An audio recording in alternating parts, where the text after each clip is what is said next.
Na habari za wakati huu mtazamaji wa channel ya Biomedia, hapo uko poa, lakini kwa upande wangu mimi niko salama kabisa.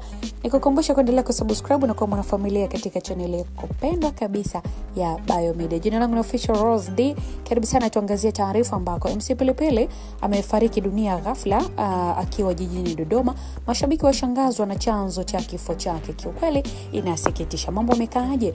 Ni taarifa ambayo imepokelewa na taifa la Tanzania kwa mshtuko mkubwa kabisa, ikiwa ni taarifa za kifo cha msanii maarufu wa kuchekesha Emmanuel Matias maarufu kama MC Pilipili, ambaye amefariki dunia ghafla mchana wa leo Novemba 16. Taarifa zinaeleza kuwa MC Pilipili alisafiri kuelekea jijini Dodoma, ambapo jioni leo alitarajiwa kwenda kufanya kazi yake ya ushereheshaji jijini humo, lakini akafikwa na umauti. Habari hizo zimeibua huzuni miongoni mwa wapenzi wa burudani, wafuasi wake na wadau wa sanaa nchini Tanzania, kwani msanii huyo alikuwa mmoja ya wachekeshaji maarufu na aliyechangia sana katika tasnia ya burudani na vichekesho nchini. MC Pilipili alijulikana kwa uwezo wake wa kuburudisha hadhira kupitia vichekesho vyake, maigizo ya kimahojiano na burudani ya moja kwa moja kwenye matukio mbalimbali ya jamii pamoja na televisheni, na kwa muda mrefu alikuwa kielelezo cha ubunifu katika ulingo wa vichekesho, na kazi zake zimegusa moyo wa mamia ya Watanzania waliokuwa wakifuatilia sanaa yake kwa furaha na msisimko. Vyanzo vya karibu kabisa na familia ya marehemu vimeeleza kuwa kifo cha MC Pilipili kimewashtua familia, wapenzi wake na wadau wa burudani, huku mashabiki wakiendelea kuonyesha huzuni yao kupitia mitandao ya kijamii na vyombo vya habari. Watu wengi wanashiriki kumbukumbu za vichekesho vyake, maneno yake ya kuchekesha na jinsi alivyoweza kufikisha furaha kwa jamii kwa njia za kipekee. CFM Tanzania kupitia kituo chake cha redio CFM 103.3 imehakikishia wananchi kwa taarifa zaidi na maelezo ya kina kuhusu kifo cha msanii huyo muhimu kwamba yataendelea kutolewa katika kipindi kijacho.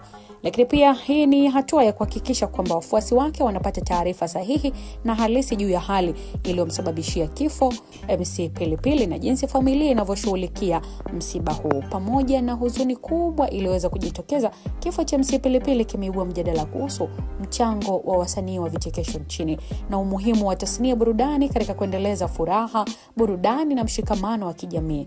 Wadau wa burudani wamesitiza kuwa mchango wa MC Pilipili utaendelea kuishi kupitia kazi zake, vichekesho alivyobuniwa na kumbukumbu ya furaha inayoleta kwa Tanzania wengi. Right now, familia, marafiki na wapenzi wa sanaa wanasubiri taratibu za mazishi na hafla za kumwaga rasmi msanii huyo, huku wakiwa wanashiriki kumbukumbu za maisha yake, mafanikio yake na mchango wake katika burudani ya Tanzania. Taarifa zaidi zitaendelea kutolewa ili kuhakikisha kwamba unapata taarifa kamili na sahihi. MC Pilipili alionyesha kipaji cha kipekee cha kuburudisha watu, na kifo chake ni upungufu mkubwa sana katika tasnia ya vichekesho kote nchini Tanzania. Huzuni hii inawakilisha upotevu wa msanii ambaye maisha yake amechangia furaha, kichekesho na mshikamano wa kijamii, na kumbukumbu yake itaweza kudumu miongoni mwa Tanzania wote, wazazi, masuala mazima ya burudani na wapenzi wa sanaa nchini Tanzania. Kama Biomedia tunaendelea kutoa pole